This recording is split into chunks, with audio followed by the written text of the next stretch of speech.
Here we go. You know what? I'm all flustered today, dude. I am all flustered. I somehow got 4 out of 6 playoff games right, and I'm like, all my bets are going the wrong way. These stupid standalone prop bets. Rams dominate yesterday. Stafford was great. He just didn't have to throw the damn ball. It's like the opposite of the Bucs game where Baker was great, just didn't have the ball. The Rams are like, oh, we don't have to score any more points after the second quarter. No, you don't. As Darnold will just give the game away. He gave away a lot more than the game yesterday on a personal level. He cost anybody that bet on him a lot of money, and he probably cost himself a lot of money. He definitely can't be he's not the answer. He's good. He's solid. But he showed his limitations, man, these past 2 games. And I'm frustrated because I knew it, but I got too cute and had to bet the over props for the Rams players. What was your takeaway from the game from your perspective? Was it more of an indictment on the Vikings, or is this Rams team headed to the Super Bowl? I just think the Vikings kind of ran a pretty poor offense. I mean, this is a team that's run the ball most of the season. They've been a time of possession team all season. That's been their bread and butter, is milking the clock, making the other team not have enough time to really set their own drives up. And then the first drive of the game, Aaron Jones goes backwards on the first play, and then they just choose to throw the ball the next two downs. And it's like, if you're forcing Darnold to be the main offensive playmaker, the offense isn't going to work. Like, we saw a lot of that issue there. He held the ball way too long a lot. Threw a pick, like just didn't look like he could get his receivers the ball really at all. And if you're taking away the run game from him against a run defense that just isn't very good, you're kind of really forcing him to do a lot more than he's just capable of. Yeah. He dropped back. It was so bad. He kept dropping back and dropping. He just had no idea. Just was seeing ghosts, as he said himself years ago. And he did the same thing against the Lions, where he just missed the plays. But I was high on the Rams before that game, and I like this matchup. They're going to Philly. They're playing much better than they played when Philly came to them earlier in the year, Sunday night. Do they have the horses, though, up front to stop the Eagles' run game? Because, it's a lot different animal than the Vikings. So let's just kind of go through that, get your early thoughts on these on the divisional round games. We'll start with the Eagles hosting the Vikings. The Eagles hosting the Rams. That's going to be the Sunday afternoon game. Can the Rams pull it off? I really have a hard time believing in them just because, again, of having to stop Saquon. I mean, Aaron Jones looked pretty explosive outside of a couple plays where he got stopped pretty short. It just didn't really end up mattering for the Vikings. They just were down so much so quick that the run game just kind of meant nothing. With the Eagles, the way you beat them is you force them to not play their game, and their game is run the ball basically 60% of the time, maybe throw 40%. And if you don't have the guys up front to stop Saquon, they're just not going to stop running the football. I mean, this is a team that we've watched in multiple third and longs just run the ball with Saquon anyways and still get the first down. I really do I like the Eagles here. I think this is one of those matchups where you start seeing Stafford throw more of those interceptions, those bad misses. I really have a hard time believing, especially going into Philly, that the Rams have the personnel to match up well against the Eagles. Got it. I mean, we didn't really get a chance to see Stafford under too much pressure. He was pretty ice cold on the first drive, just boom, boom, boom. Higbee was open. They didn't find Cooper Kupp. He got one pass. He was the deep threat the whole game, which made no sense. But it was almost like I don't know what the game plan really was because the Vikings never scored. So after the first drive, like the Rams are, they're just kind of hanging out. The Vikings just gave them the game. I mean, the game was over at halftime. Wasn't very competitive at all. But in those first couple plays, you did see him hit Puka down the middle.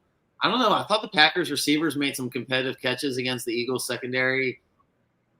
I actually like the Rams. I like the Rams. We'll see how the week goes. But it's hard to beat a team twice, and the Eagles' offense just hasn't been clicking at all. So we'll see if they can commit to Barkley and get the run game going. But the Packers held up decently against the run. That really wasn't what stopped them. It was just the fact they couldn't score. But you don't think the Rams' defense is capable of stopping the Eagles?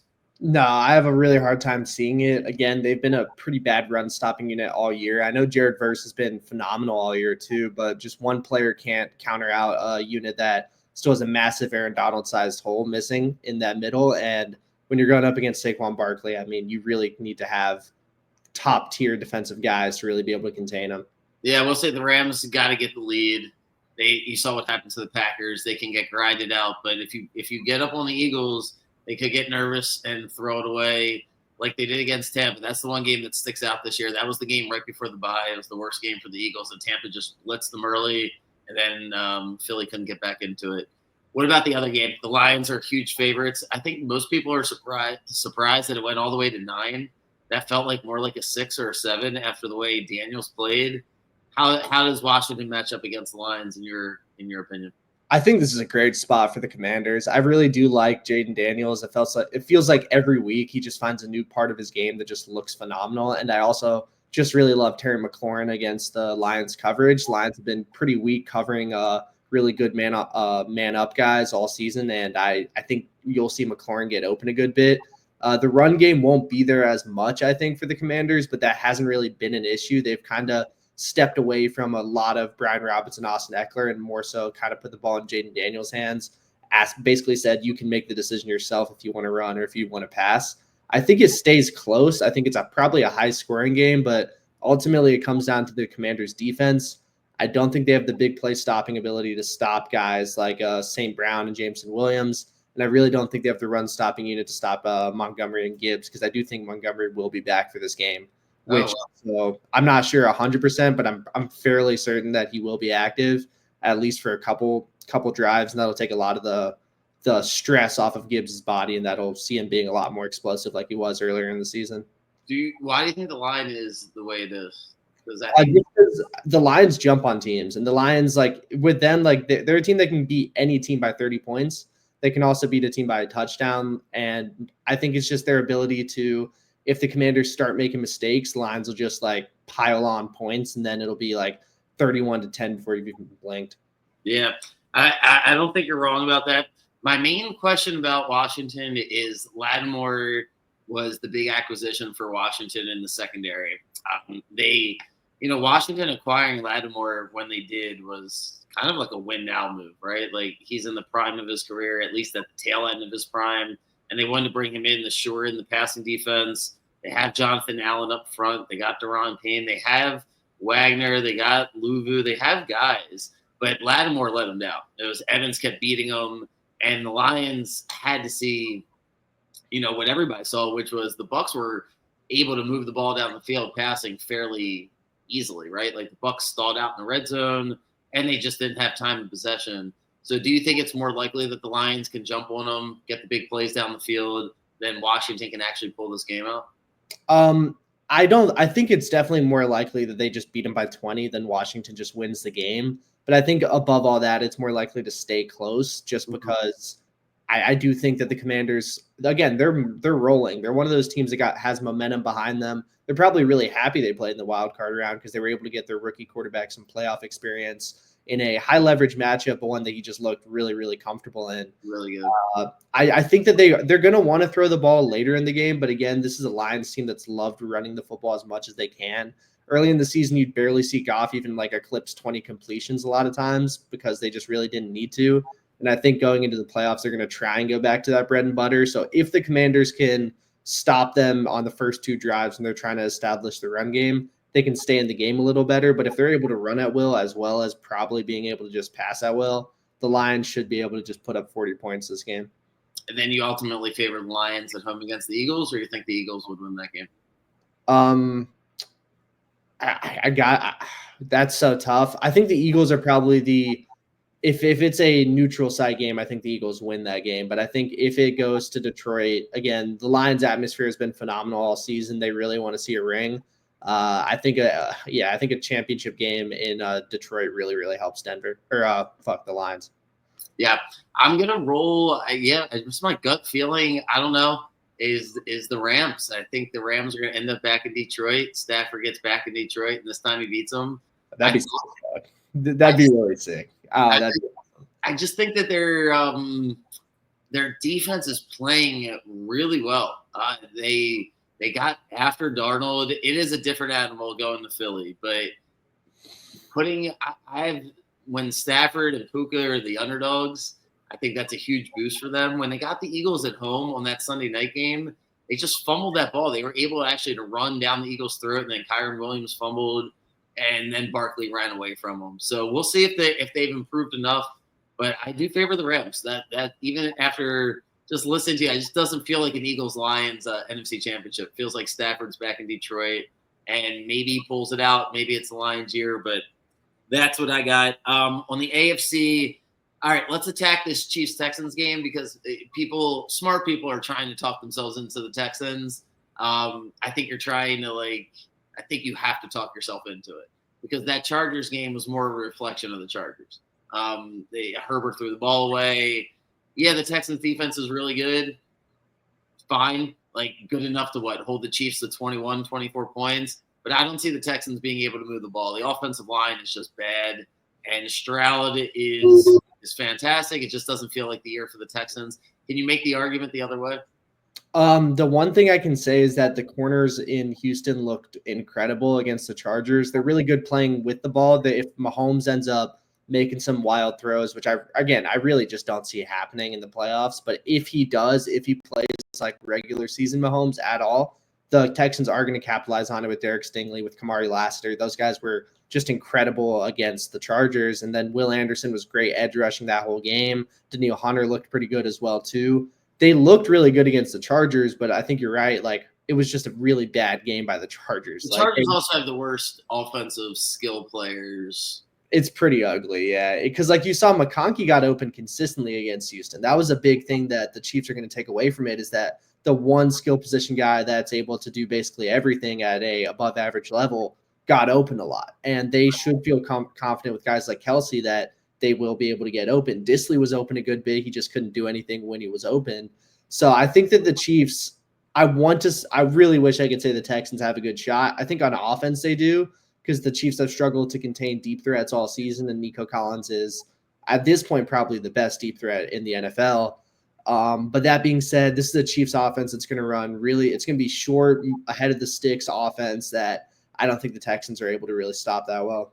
Yeah, it's just, I don't know how you stop the Chiefs. You got to outscore the Chiefs. Buffalo / really the Ravens will find that out the following week because this Chiefs offense is too good. They're going to get their points. The way you beat them is you got to get a turnover. You got to force them into a mistake.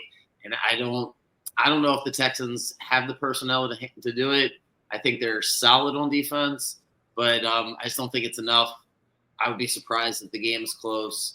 It was closer. The one thing I'll say is the Texans, they played them pretty close. It was a tie game. Tank Dell gets hurt, really awful injury.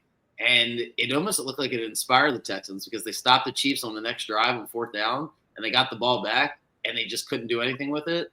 And then the Chiefs beat them. I just think the offensive line, and that's what it comes down to. So the offensive line for the Texans won't be able to hold up. And I ultimately think that the Chiefs' offensive line is not going to be able to hold up the following week against a much more competitive opponent because it's just weak. The Chiefs' offensive line is weak. So in order for them to be beaten, you got to put pressure on Mahomes. I think they'll be able to run the ball more effectively than the Chargers did. It'll be home. So we'll see. I really want to get your thoughts on the Ravens-Bills game. It'll be my first installment of a breakdown to get other folks' thoughts, starting with you. How do you see it playing out? It's interesting that most people are jumping on the Ravens as far as gambling because it started with the Bills -1. Now the Ravens are -1. Where it ends up, we'll find out. What's your initial read on it? I really like the Ravens here. I think that this is a matchup that works really well for them. I think Derrick Henry can be used. I think they're going to probably play a little backwards here, but I loved Monken's offensive philosophy against the Steelers. You said I didn't run the ball enough last playoff, so I'm just going to run the ball basically every chance I get until I have to throw, because the big thing he didn't give away a lot of the playbook. Like the Bills won't know too much of what's there because the Ravens basically ran the ball 70% of the game. I don't think that'll work the same way against the Bills, but I think Lamar will be able to create. Again, the Ravens beat him in the regular season, which is another big thing. I know it's hard to beat a team twice, but I think Monken has shown the ability to adapt the play calling.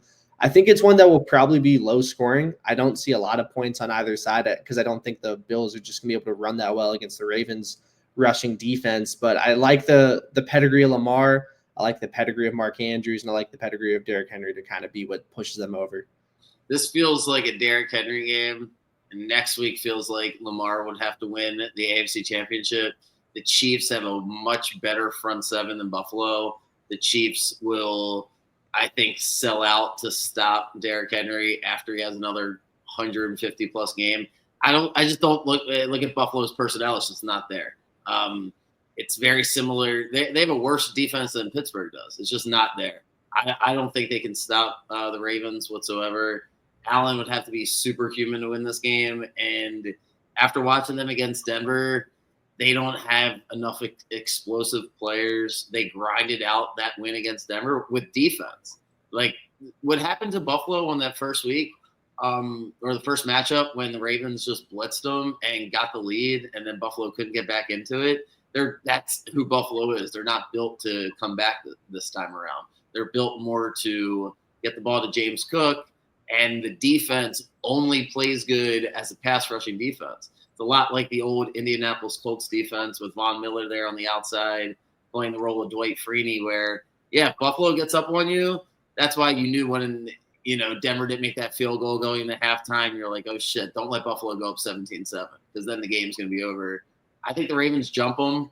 I do. I'm stressed out about thinking about the Chiefs game the following week, but this game doesn't make me worried. I don't see the pathway. So I'll ask you, since you like the Ravens, what is the pathway for Buffalo? If I said Buffalo, wins this game relatively easily, 10, 14 points, what does that look like? The Ravens couldn't score or the Ravens couldn't stop them? It's objectively just going to have to come down to Josh Allen somehow finding open receivers. And yeah, like you were saying, just going God mode. Like he's going to need to have a game where like he legitimately puts the team on his back passing the ball. And I don't think they have the pass catchers for him to do that. It'd be really, really tough, but it'd mean him being able to go through like three options, basically every single snap, finding the open guy, getting the ball to the open guy, and beating a Ravens secondary that, yeah, they've been kind of weak all season. But I don't think the Bills receivers are good enough to exploit that. I mean, Shakir's solid. Coleman's a decent deep threat. But Amari Cooper feels pretty old. They haven't used Kincaid that much. And then once you get past those four, there's not much there. So it would be a Josh Allen game, and it would be one where he just outperforms Lamar in every statistical category. And it would probably require Lamar throwing an interception, which he's only thrown, I think 4 of this season. So it would be one of those situations where if they win by 14 points, the Ravens did something really wrong and Josh Allen did basically everything perfect. Yeah, whereas on the other side, I think Buffalo can actually play a decent game. Like, I looked at the Steelers, I'm like, man, they lost that game when they didn't go for it on 4th and inches. That was the loser's mentality. Buffalo won't do that. Buffalo will be more aggressive, but that could end up going the other way. Like, this Ravens defense the past 5-6 weeks, there's not a lot of holes. The only way you're going to beat the Ravens is if you can keep the ball away from them and run the football. And I don't know if Buffalo is going to feel comfortable to do that. I think they're going to play anxious once we score some points. It's just a bad recipe all the way around for Buffalo. Lamar's been too focused. We'll find out the following week if it's all the way finished. But this just feels like, I don't know how long you've been following sports, but people listening, it's like sports are so unpredictable that it's hard to just be like, yeah, the Ravens will probably play the Chiefs again next year in the AFC Championship. Like, they're the 2 best teams. And ever since the offseason, from the signing of Derrick Henry to, here we are, it's like the Ravens and the Chiefs just feel like a step above. Buffalo and Philly feel like, man, they're really impossible to stop on 3rd and 3. But you get them to 3rd and 7, 3rd and 8. Buffalo's offensive line's not as good. They don't have the pass catchers. And I feel like the Eagles' passing offense isn't as good. And I look at the Ravens and the Chiefs, and it just feels like that's the Super Bowl next week. So I will we'll end the NFL stuff on that, get more into it as the week goes on, get a little bit more into some of the matchups, check out the injuries, and see how things develop. I wanted to get your take on one other thing before we get out of here. Just as we're headed towards the Notre Dame Ohio State game, and the spread started at 9.5 for Ohio State. It's now down to 8. Just big picture before we go into the game, are these the 2 best teams? Did you enjoy the playoffs? And we'll do a bigger breakdown later in the week. But what are your thoughts now that the first year of the playoffs is finished overall? Honestly, I don't think these are probably the 2 best just talent teams. I think that was probably Ohio State and Oregon from what I saw. At least the college football playoff iteration of them I think if Georgia had Carson Beck, they'd definitely be there, but the drop off at quarterback was clear and was an issue. I think Ohio State, Oregon was objectively probably the two best teams battling it out, and Ohio State was better. And I think it's been fairly entertaining. Like there's been some good matchups. I enjoyed Penn State Notre Dame was a great game, but there's also been a lot of games where there's been a clear talent discrepancy and stuff, and it's led to some less enjoyable outcomes. I always felt like an 8-team playoff probably made the most sense, is to just have the top 8 teams all play each other, but they wanted the buys in there, so they had to add extra spots. I think it's a fine format. Again, I think they're going to get rid of the probably the automatic buys for the conference winners. I don't really see that happening again. I think the 4 teams that get buys will just be the 4 best teams, but I think the format's fine. It's new, so there are going to be wrinkles that they just didn't see happening. Mm-hmm. That being said, I think that Notre Dame and Ohio State as a matchup is pretty fantastic. I think Notre Dame's one of the best teams built for win this game right now. I think they probably are the best team at doing that. And I think Ohio State's probably the most talented team in college football. So I think it's a really good matchup between one team that's just built to win playoff games and one team that's got so much talent that they can just win games. And yeah, I'm going to go with Notre Dame. Honestly, like I've thought about it. Notre Dame was my dark horse going into the college football playoff.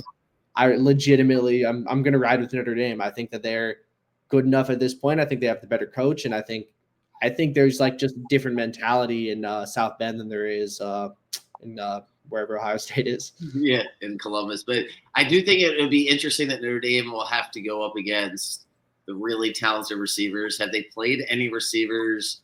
I mean, Tennessee's got some receivers on the end, but no one really has receivers like Ohio State. No, I think Ohio State's got way better receivers than I think Notre Dame should on paper be able to cover. But for some reason, this entire playoffs, they've been lights out for the most part against the receiving corps they played against. Like Penn State could do nothing in the air, and it wasn't just a Drew Aller thing. It was just they really just couldn't get their receivers open. And I think it's more scheme stuff with Marcus Freeman than it is the personnel out there. I think Freeman's probably coached the best defense. I thought they were the best defense going into the college football playoff. I think they're probably the best coach defense. I think Freeman has them schematically throwing looks at offenses that offenses have really never seen. That being said, Chip Kelly is probably seen everything there is as far as college football defense.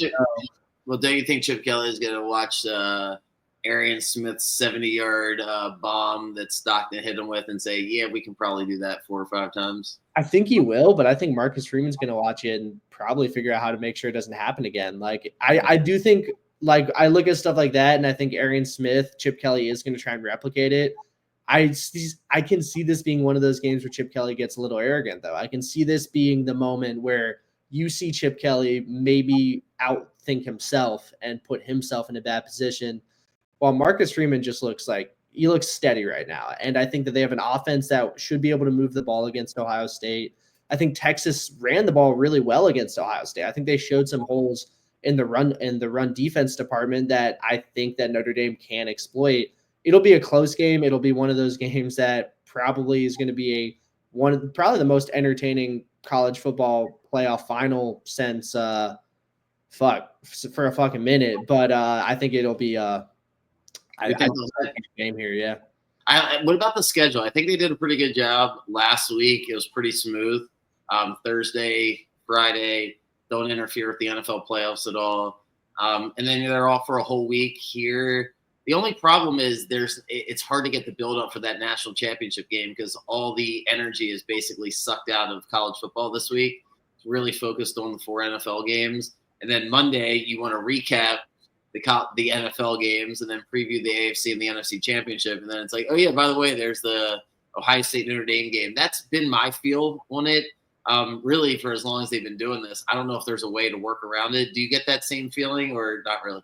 I think now that they expanded it, added the extra weeks, that it doesn't really work as well to have that final game be on a Monday. When it was happening like January 5th and it was earlier in the year, it worked fine because the NFL was still basically like, I think there would have either just ended the regular season or be final week games that just people didn't really care as much about. But now that it is expanded, they work into that NFL playoff time a little bit. You do lose a little bit of that hype, but I think the biggest reason it feels like that for us is there's no SEC teams in it. There's no Georgia in it. This is a fully Midwest college football championship. You guys are dominating Tuesday college basketball. We got Mississippi State, Auburn, Texas A&M, Kentucky, Ole Miss, Alabama. Like all the best college basketball games tonight are in the SEC.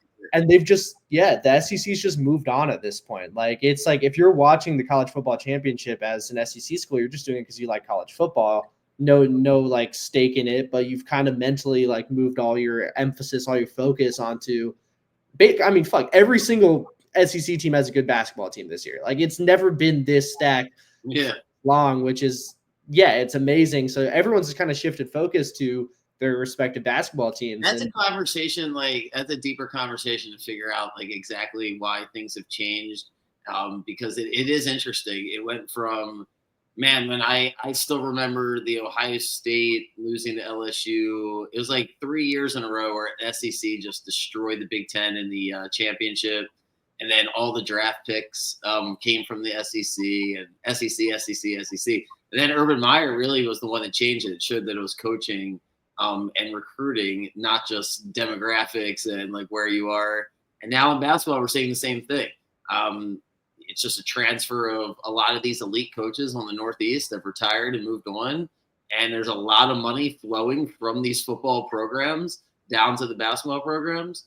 And why not? Like, why can't you play basketball at a high level in the SEC? So it is interesting to watch that switch over. What's your gut read? Not to do a whole college basketball thing right now, but if you had to pick just what you've seen the first, I guess we're about halfway through the year, fair to say, not halfway through conference play, but halfway through the year, basically. Georgia looks good. Is there a team that you think is head and shoulders above everybody else, specifically in the SEC? I mean, it's probably right now objectively just Auburn, and I hate Auburn. I hate Bruce Pearl. I hate that program. Fuck him. I can't stand him.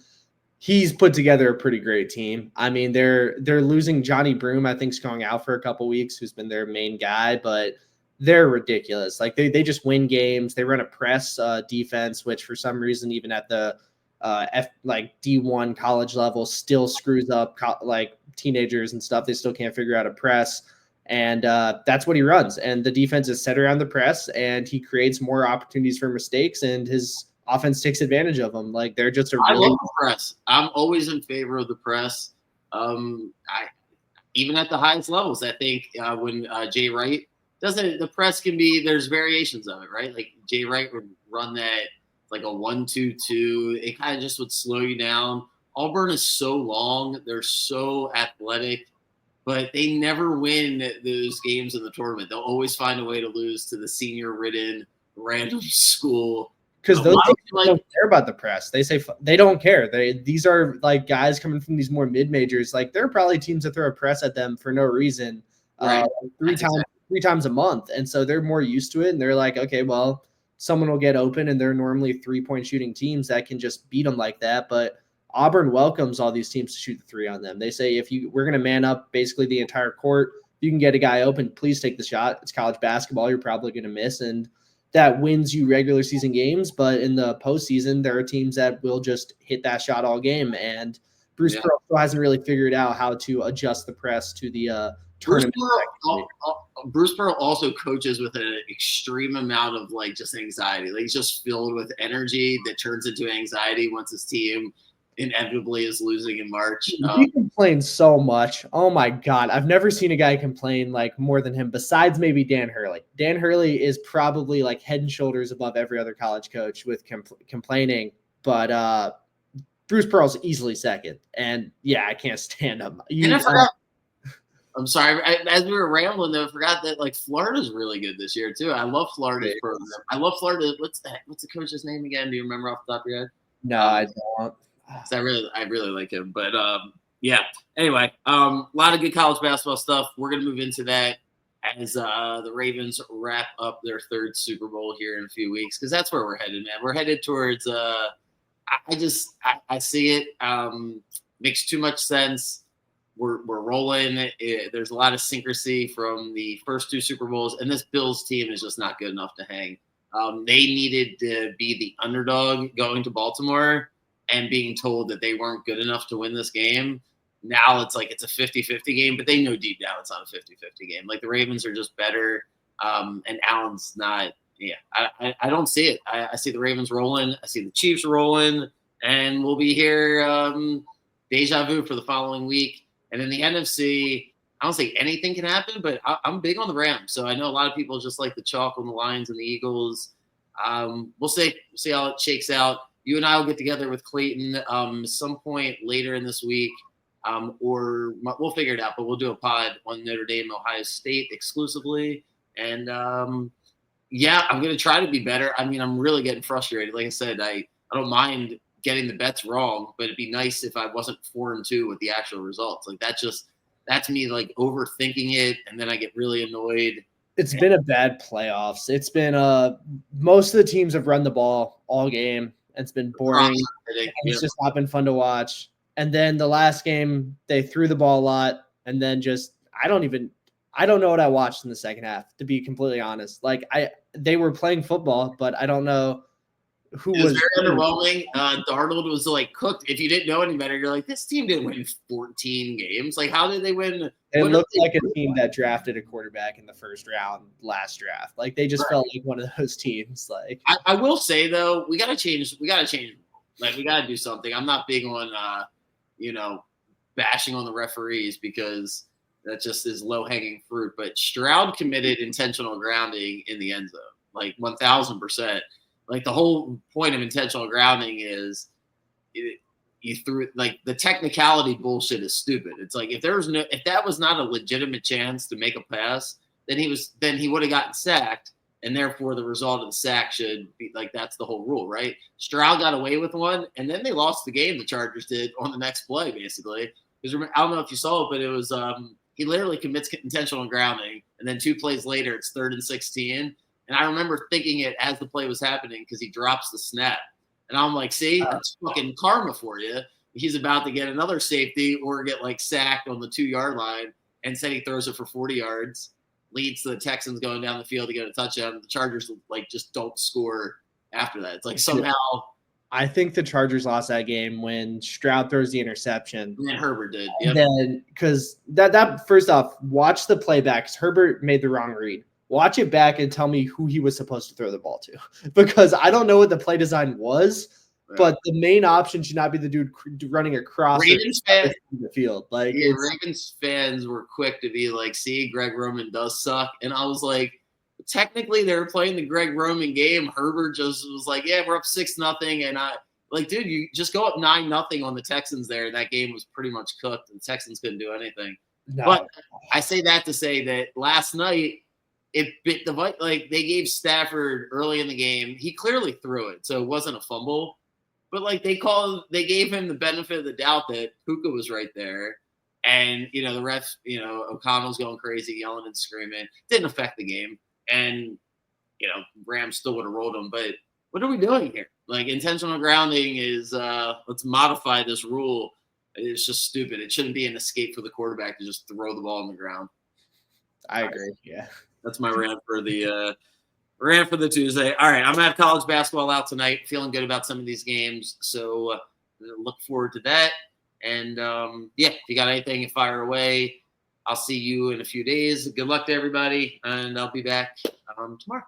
All right, see you. See you.